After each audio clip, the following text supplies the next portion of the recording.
5ஆம் தேதி சொல்றாங்க. 5ஆம் தேதி நைட்டும் 6ஆம் தேதி சொல்றாங்க. தயாரிப்பாளர் டைம் இல்ல. அதனால தான் அவர் கோர்ட் போறாரு. ஏன்னா எனக்கு நான் நம்பிட்டேன்.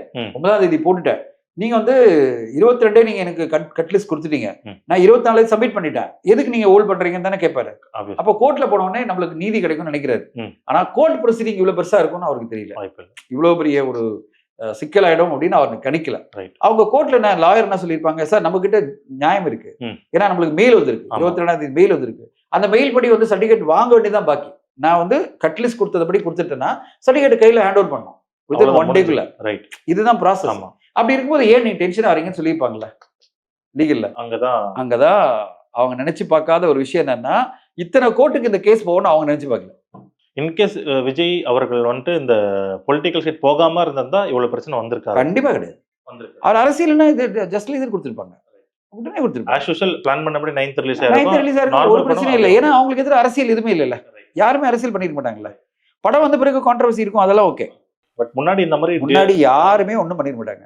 ஏன்னா அவர் அரசியல் ரீதியாக எதிரி கிடையாது இல்லை. அப்ப ஏன் அவங்க வந்து சிபிஎஸ்சி வந்து அவரை எதிரியை பார்க்கணும்? அது எந்த வகையில இந்த படத்தை வந்து அவங்க தடை பண்ணணும்? எதுவுமே பண்ண தேவையில்லை. சும்முதா விட்டுருப்பாங்க.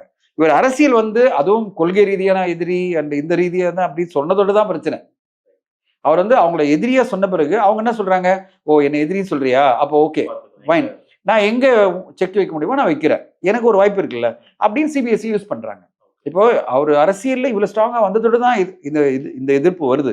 அவர் அரசியல் மட்டும் இல்லைன்னா இதெல்லாம் ஒரு பிரச்சனை இல்லை. நேரம் வந்து பாக்ஸ் ஆஃபீஸ் வசூல் சாதனை எல்லாம் பண்ணி நம்ம கொண்டாடிட்டு இருப்போம், அதை பத்தி பேசிட்டு இருப்போம். சார், எவ்வளவு நடந்ததுக்கு அப்புறமும் தளபதி அவர்கள் பேசாம இருக்கிறது அது கரெக்ட்னு நினைக்கிறீங்களா இல்ல எப்படி? இல்ல அவர் வந்து எப்படி பேச முடியும் சொல்லுங்க? இப்ப என்ன பேசுவாரு? ஏதாவது பேசி அதனால படத்துக்கு இன்னும் பாதிச்சதுன்னா அவர் தயாரிப்பாளருக்கு பதில் சொல்லணும்ல. ஓகே, இவர் பேசினா இன்னும் அது அரசியலா போயிடும். ஓகே, சோ அதனாலதான் இன்னும் தாமதமாகும். இன்னும் கோபம் அதிகமாகும். அவர் சொல்றது ஒரு ஸ்டேட்மெண்ட் வந்து ஏதாவது ஒன்று பண்ணிட்டாருன்னா பேசிட்டு அது வந்து அவங்களுக்கு வந்து பயங்கரமா கோபம் வந்து இன்னும் அதுல இருக்கிற லூப் ஹோல்ஸை பிடிச்சிட்டு அந்த படத்தை டிலே பண்ணாங்கன்னா யார் பாதிக்கப்படுறது? கடைசியில ப்ரொடியூசர் தான். அதனாலதான் விஜய் சார் என்ன நினைப்பாரு, வேணாம் நம்ம இது பேச வேணாம். தயாரிப்பாளர் பேச மாட்டேன்டாரு. தயாரிப்பாளரும் ரொம்ப குவைட்டா எதுக்கு இருக்காரு, சரி எதுவுமே பேசி நம்ம மாட்டிக்க வேணாம் அப்படின்னு எல்லாருமே குவைட்டா இருக்கிறது காரணமே இது. மீடியா எல்லாரும் பேசுறாங்க, இப்ப என்ன மாதிரி நியூட்ரலா இருக்கவங்கலாம் பேசுறாங்க, அது ஓகே. அவங்களாம் ஏன் பேச மாட்டேன்றாங்கன்னா இது பேசி ஏதாவது கான்ட்ரவர்சி வரக்கூடாது, வந்ததுன்னா பிரச்சனை ஆயிடும், சர்டிபிகேட் வந்துட்டோம் அப்புறமா பேசுவோம். சார், எவ்வளவு தாமதம் ஆகுறதுனால ப்ரொடியூசர் அவர்களுக்கு நஷ்டம் ஏற்படுமா இல்ல படம் ரிலீஸ் ஆனதுக்கு அப்புறம் லாபமா வருமா?